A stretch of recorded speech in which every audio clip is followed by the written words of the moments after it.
কোনো ব্যক্তি কোরআনের একটা আয়াত নয় একটা অক্ষরকে যদি কোনো ব্যক্তি অবিশ্বাস করে সে মুসলমান থাকতে পারে না, সে ব্যক্তি কাফের হয়ে যাবে। যদি কোনো ব্যক্তি মনে করে কোরআন কারীমের সবচেয়ে বড় সূরা হলো সূরা বাকারা, আমি সূরা বাকারা বিশ্বাস করলাম, সূরা কাউসার আমি বিশ্বাস করলাম না, সবচেয়ে ছোট সূরা, মুসলমান নয়।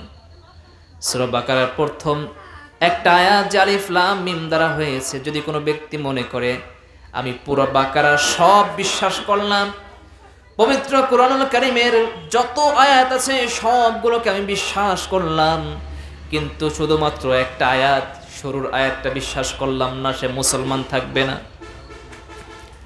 এজন্য আল্লাহ রাব্বুল আলামিন এ জাতীয় কিছু হরফ দিয়ে একটা আয়াত বানিয়ে দিয়ে মানুষকে জানিয়ে দিলেন, দুনিয়ার মানুষ শোনো, তোমাদের জ্ঞান সীমাবদ্ধ জ্ঞান, তোমাদের ইলম হলো সীমাবদ্ধ, তোমাদের ইলমগুলো হলো একটা সীমা আছে, এরপরে তোমাদের আর কোনো ইলম নাই। আমি সমস্ত আয়াত তোমাদের জন্য অনেক আয়াত দিয়েছি যে আয়াতগুলোর অর্থ তোমরা জানো, আবার সামান্য কয়েকটা আয়াত আমি দিয়ে দিলাম, কিয়ামত হয়ে যাবে, এর অর্থ তোমরা কোনোদিন বের করতে পারবে না। সুবহানাল্লাহ। সম্মানিত হাজিরিন, সূরা বাকারা আল্লাহ রাব্বুল আলামিন বাকারা গাভী, এই গাভী গরুর কথা আল্লাহ রাব্বুল আলামিন সূরা আনআমের ভিতরে বলেছেন। আল্লাহ রাব্বুল আলামিন বলছেন যারা চক্ষুষ্মান তাদের জন্য এই গাভীর ভিতরে শিক্ষা রয়েছে। আল্লাহ রাব্বুল আলামিন বলেন ওয়া ইন্না লাকুম ফিল আনআমি লাইবরাতুন নুসকিকুম মিম্মা ফি বুতুনিহি মিন বাইনি ফারসিন ওয়া দামিন লাবানান খালিসা শাইকান লিশ-শারিবিন। জোরে বলুন আল্লাহু আকবার। আল্লাহ রাব্বুল আলামিন বলেন নিশ্চয় চতুষ্পদ জন্তুদের মধ্যে তোমাদের জন্য বড় শিক্ষা রয়েছে, আমি তোমাদের জন্য তা থেকে দুধ পান করাই, যাতে তোমাদের পেটের যেগুলো গরুর পেটের ভিতরে থাকে, এখন গরুর দুধ পেটের ভিতরে এমন জায়গায় থাকে, আল্লাহ রাব্বুল আলামিন বলছেন মিন বাইনি ফারসিন ওয়া দামিন লাবানান খালিসা।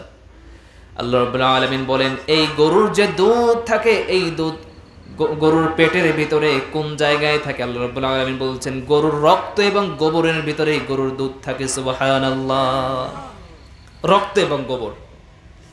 সূরা বাকারা, বাকারা মানে গাভী, এই গাভীর দুধ থাকে কোথায়?